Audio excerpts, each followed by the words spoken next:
So yesterday we learned 4 postulates. A lot of them are kind of common sense, but let's go over those postulates because we need to walk away every day really grasping and understanding those 4 basic building blocks of geometry. So we're gonna go over them out of order. Here was postulate 3. You don't need to know which postulate's which number. That's not important. What do you get when 2 planes intersect? What do you get when 2 planes intersect? You said it. Very good. You find what those planes have in common. They have all of those in common. When you connect them, a connected straight path is a line. You get a line. That's a postulate. And to most of you, it's common sense, so that's good news. When 2 planes intersect, you get a line. Here's another postulate from yesterday. How many points determine a line? Remember, we tried 1. We're like, okay, does that point determine a line? And we're like, no, because I could draw all sorts of lines through there.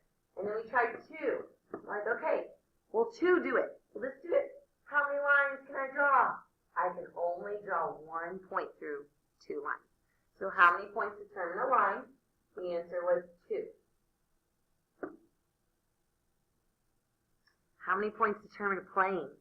And then we talked about a tripod, and why a tripod is a tripod, and why it's not a quadpod or a bipod.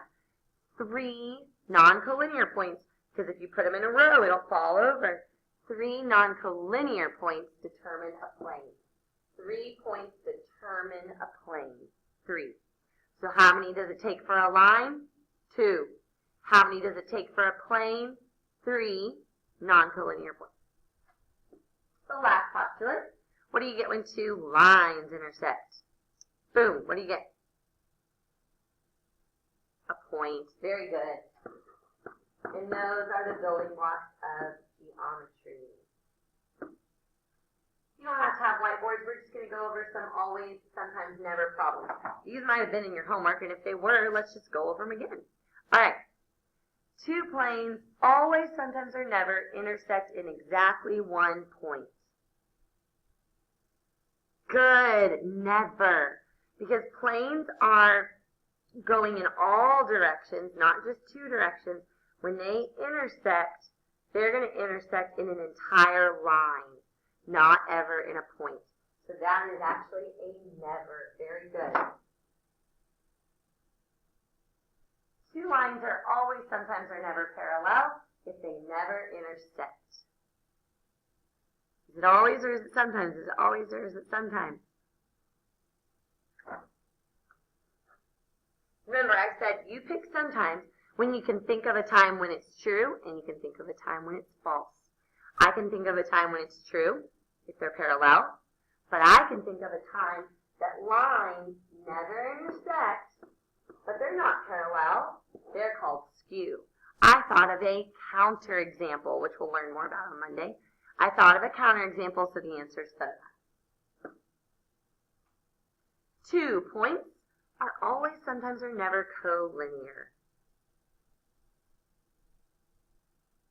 This is a postulate. How many points does it take to make a line? It takes 2.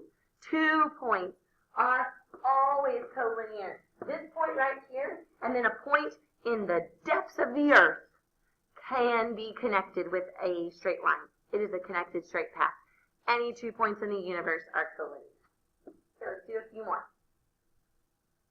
Ooh, a line and a point are always, sometimes, or never coplanar. I think that one was on your homework.